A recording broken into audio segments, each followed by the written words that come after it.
I'm going to talk a little bit. We are returning this week to our series on the gospel of inclusion.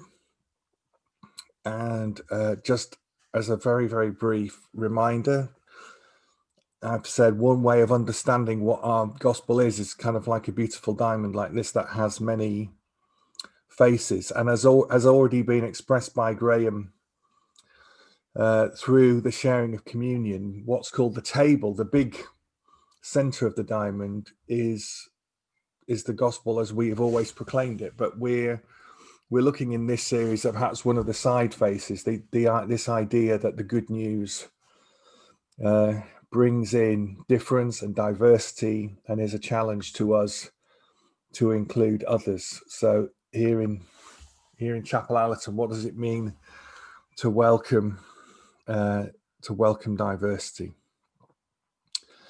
This week we are talking about wealth, and it's a big topic in the scriptures, and it's a big topic in the New Testament, and it's the one thing that in which the scriptures invert our society.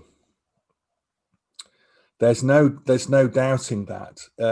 In the New Testament, disabled people were excluded, foreign people were excluded, women were excluded. But in the message of Jesus, there is definitely a danger of exclusion for the wealthy. There's undoubtedly a problem here that Jesus has. So even while he's preaching a gospel of inclusion, he is saying that if you're rich, becoming part of the kingdom of God is going to be really difficult for you. And nowadays we start to have some idea of why Jesus might have said such provocative things. You can Google these articles if you like, but there's now quite overwhelming psychological evidence that that rich people lack basic empathy, and that might be because they've never been poor, or we were joking earlier about how does the guy that went to Oxford get to do the talk about socioeconomic diversity. Well, I met people at Oxford whose only experience of people with a lower than average income would have been people serving them in shops or in their own home. So there's something about wealth that affects us mentally and not in a good way. There's even a study being done about the corrupting influence of unearned wealth. And I think that's something that the scriptures talk about. Paul says rather cuttingly, if you won't work, then you won't eat. There's something about the fact that work and being productive and tilling the ground and making things is an important part of being human. And that wealth which is not worked for is particularly dangerous to the mind and to the soul. So while Jesus is all nice and cuddly, he is not nice and cuddly to people who are extremely rich. And we know the story of Zacchaeus, and today in a moment we're going to look at a passage about Levi, one of the 12 disciples who was also a tax collector. But I just thought I would let you know briefly the kind of research that I do sometimes for talks like this. It's difficult for me now to know quite how people prepared sermons before the internet. I'm old enough to remember the day when people said, oh, there's going to be this thing called Web 2.0 in which people share their own content. And I thought, that's never going to take off, you know. Of course, now we have social media And so I went onto Facebook and I said, this is what I put up on a Facebook page for what so-called pioneers, which is people planting churches in new ways. So I said, I realize that pioneers often have the luxury of starting things from new, which allows you to set the culture. But has anyone pioneered by taking an existing congregation of middle-class Christians and helping them to become more open to diversity, particularly socio-economic diversity? That's the question for us today. I don't think there's any argument that by and large, certainly the majority of us are folk who would be seen as well-educated, well-off. Certainly on a global scale, we are the 1%. So I hope you don't feel offended by me posing the question in that way. But here are some of the responses. Yes, if you count failing dismally at it. Yeah, good luck with that one. We're trying to do exactly this in rural West Dorset, just like Chapel Allerton. I think the tide is turning. This is my job. 2 steps forward, 1 step back. I'm tempted to say that requires more than pioneering. That's nothing short of a miracle. So I know that Chapel A has many, many gifts. One gift I wish it didn't have was the gift of middle-class guilt. So one thing I want to say today is that that guilt doesn't help anyone. It doesn't help us. It doesn't help each of us as an individual. But I do want to say that this call that God has on our hearts is not an easy thing, and we are not bad people for not being as brilliant at it as perhaps we would like.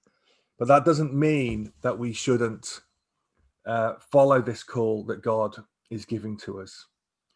And we do feel that the geographical move to where we are has confronted us with a reality which we've been protected from by meeting in the centre of Chapel Allerton. And I guess that's what those articles that I screen grabbed earlier is about, that if you don't see people living differently, then you're not necessarily encouraged to reach out with empathy and consider their lives. So we're going to just read a very small passage from Mark's Gospel. And it's perfect for us to do it today because it's about food. It's about a meal. So Rachel, if you could just read these 3 verses for us, that would be fantastic. While Jesus was having dinner at Levi's house, many tax collectors and sinners were eating with him and his disciples, for there were many who followed him. When the teachers of the law, who were Pharisees, saw him eating with the sinners and tax collectors, they asked his disciples, "Why does he eat with tax collectors and sinners?" On hearing this, Jesus said to them, "It's not the healthy who need a doctor, but those who are ill. I have not come to call the righteous, but sinners." Brilliant. Thank you. And I guess many of us will have heard these verses a few times. And again, it reinforces many of the things that we already know about the gospel. But I just want you to consider the image of this, of Jesus having a meal. All we know from Mark is that there were tax collectors and sinners. And in that language, sinners would probably have meant people that were not ritually clean. We know that Jesus was friends with sex workers, that he was friends with people that were the wrong racial mix, but we don't know the details. But Mark specifically mentions tax collectors, who were people who were profiteering from the Roman invasion and occupation, people who were working for the enemy and becoming rich off it. So even within the people sat at the table, it's not like they were all poor or they were all rich. Everyone, in order to eat with Jesus, was being forced to sit with someone that they didn't really want to be part of. They shouldn't be seen with. They didn't belong with. So I love that image of coming to eat with Jesus is the first step to diversity. And in my generation, I've had lots of conversations about whether or not you can be a Christian on your own. And as we look at this picture, we are going to have so many different feelings. Some of us are thinking, I genuinely can't think of anything better than having an entire beach to myself. Others are going to be looking at the clouds and thinking, are those good clouds or bad clouds?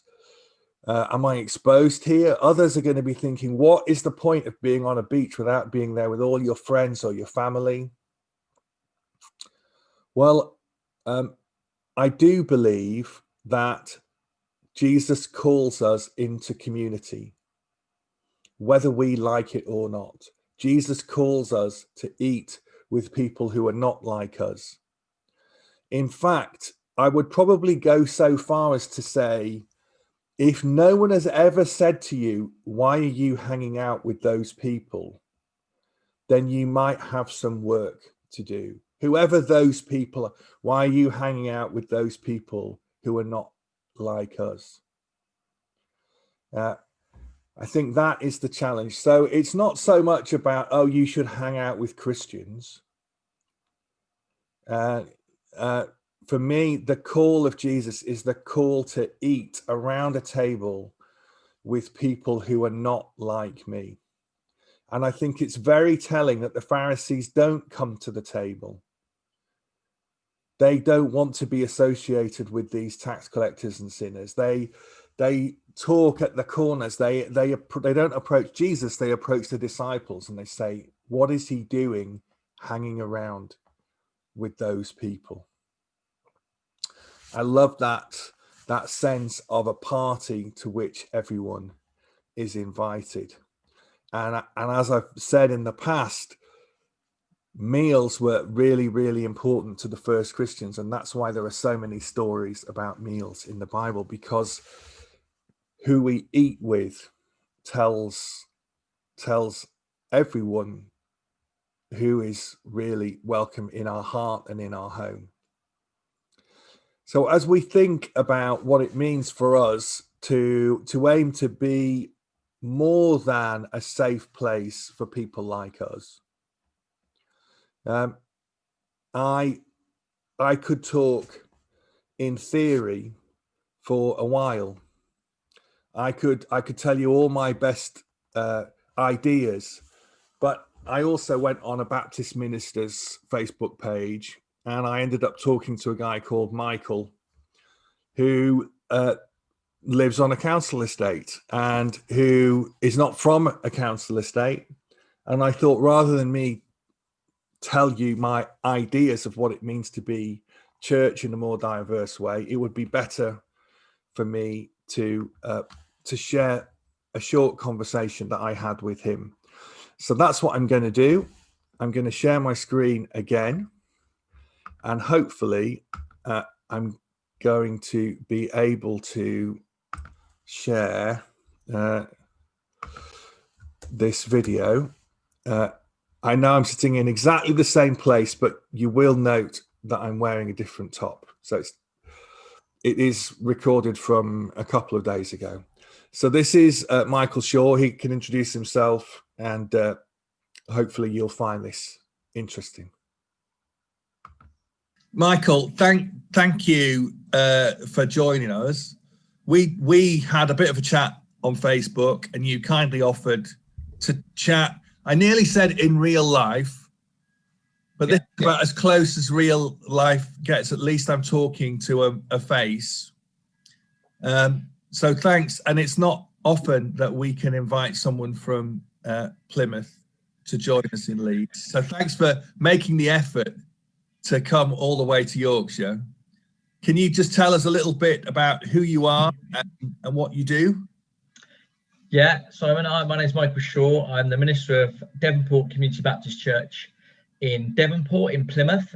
Devonport is one of the most historic towns in the Plymouth area. We combined with Plymouth about just over 100 years ago to become part of the city of Plymouth. But Devonport has always remained quite separate in its identity and also in its culture, and therefore has a little slightly different kind of feel to the rest of Plymouth, although we're actually only really a couple of miles from the city centre itself, so 2 miles outside of Plymouth city centre. But Devonport has a very unique feel. Devonport is one of the most deprived neighbourhoods in the southwest of England. In Devonport, you're more likely to die 10 to 12 years younger than other parts of Plymouth. Our mortality rate is a lot lower than most of the rest of Plymouth. We have the highest rate of childhood obesity in the whole of Devon. Children arrive in Devonport schools 18 to 22 months behind national developmental levels. We have more takeaways per person than any other part of Plymouth outside of the city centre itself. We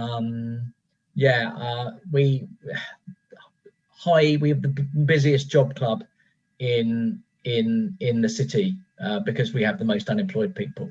We have the highest rates of people living on the streets because we also have the local hostel is in the middle of Devonport, the local homeless hostel. So, that's statistically what it's like in Devonport.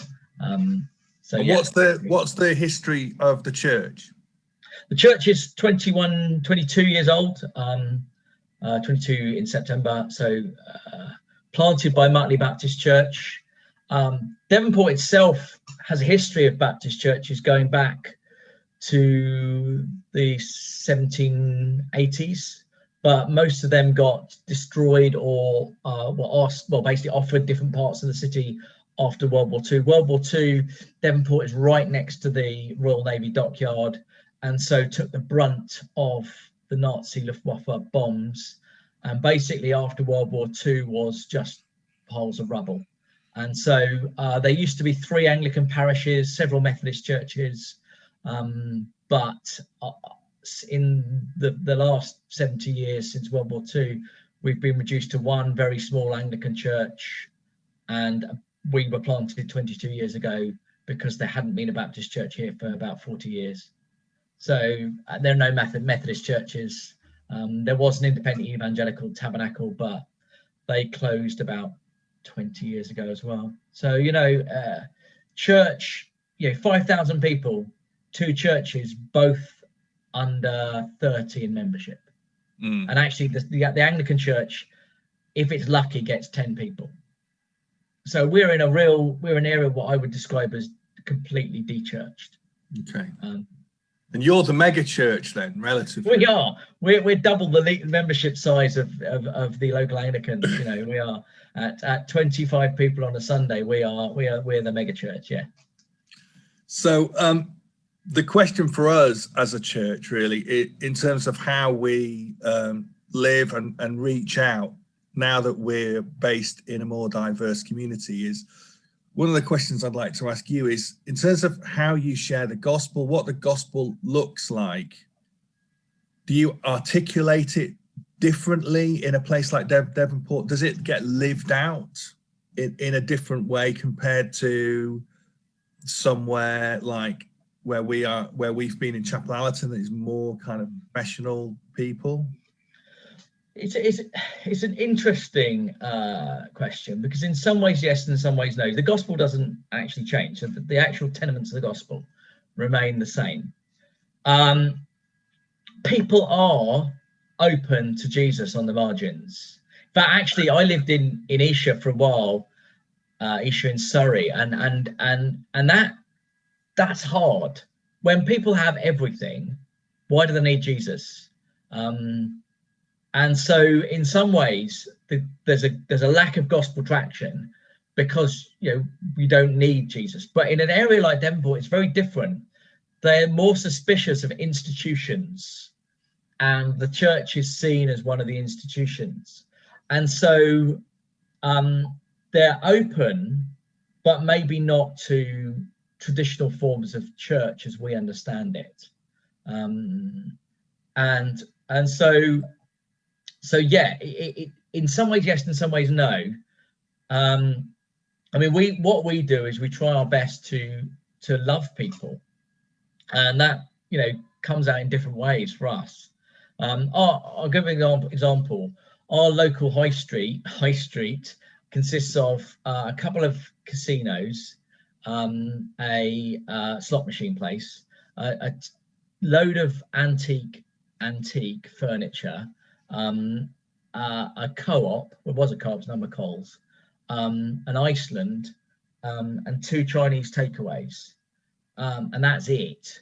And they used to have a doctor's surgery with a chemist in there, but the doctor's surgery moved, got a new building about a mile away. No, let's put less than a mile away, half a mile away. And then what happened was that the high street, which was already pretty run down, lost 1,000 footfall a week, which in any community is pretty difficult, but in that community is even harder. And so what we decided to do was love the community by covering the trees in wool, putting up bunting, tidying the plants. And we've had some really interesting, because you know, I remember once my wife went to tidy up some of the bunting. It gets a bit tatty after being bashed by the weather down here, and someone shouts out, "Oi, stop it, it's not yours, you can't nick it, it's the church's, they put that up, and leave it alone." And I kind of said, "Well, actually, I'm the minister." And they went, "All right then, thanks." And so yeah, so, you know, what we try to do is express love for community, and try to tell the community that actually we're here for them.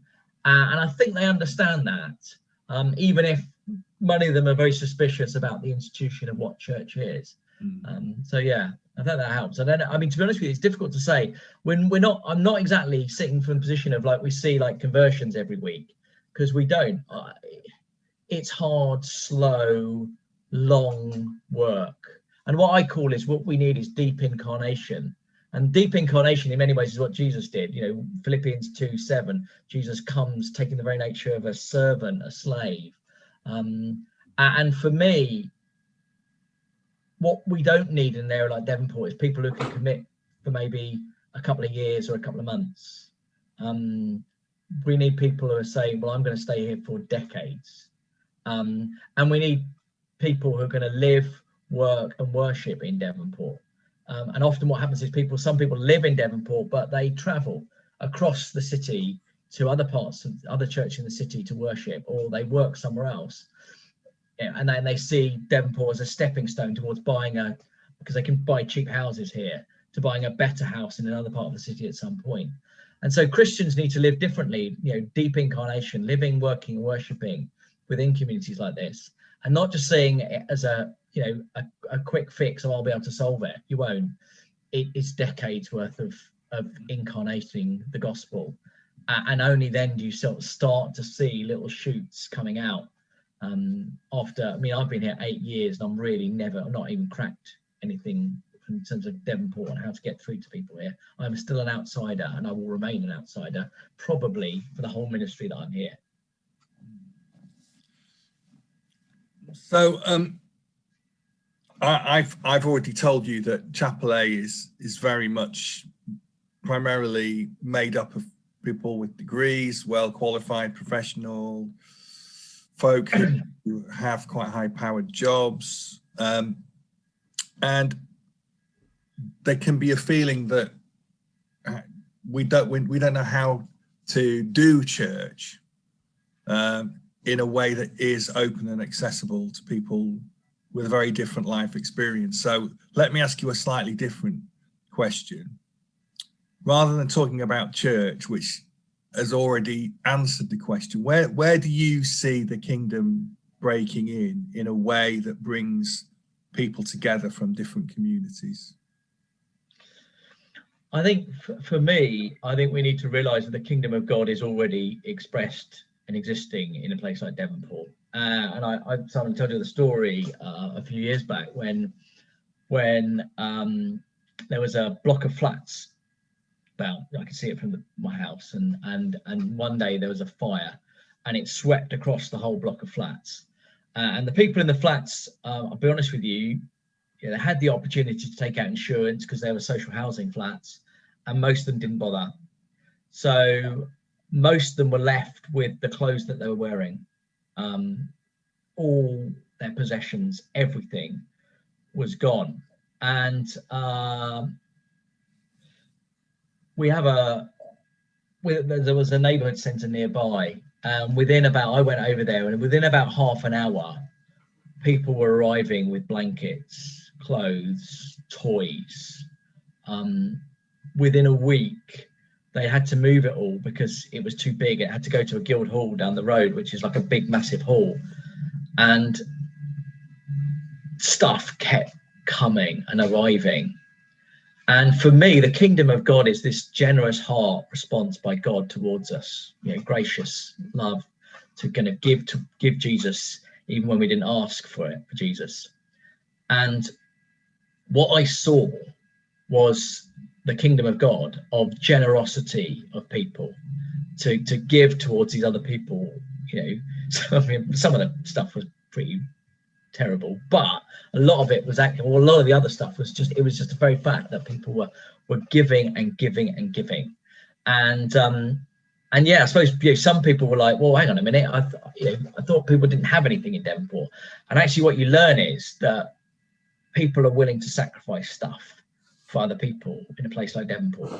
And yeah, people around here don't have much, but they gave out of what the little they had, which is, in some ways, I'm doing a sermon about the widow in the temple, and the fact is that Jesus commends her for giving everything.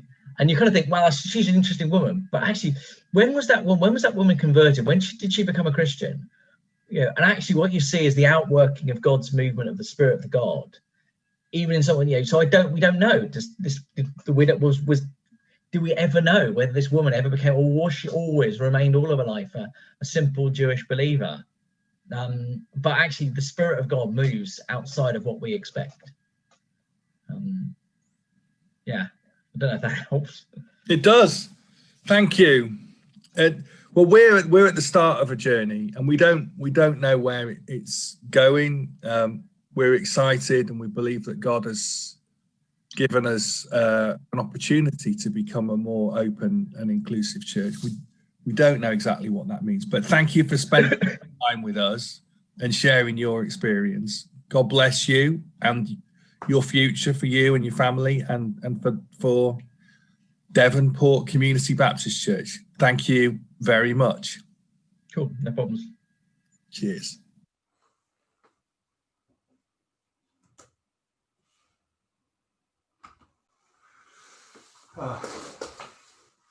Brilliant. So thank you to Michael for sharing with us. We're going to return in literally a minute, but I hope that that's giving you something to think about, something to pray about. Obviously, right now we're in this period of exile, if you like, exile from meeting with each other, but also exile from that place where we gather. But let's just think about what it means for us going forward. In our church meeting coming up soon, we'll be talking about how we're going to do Carols in the Park this year.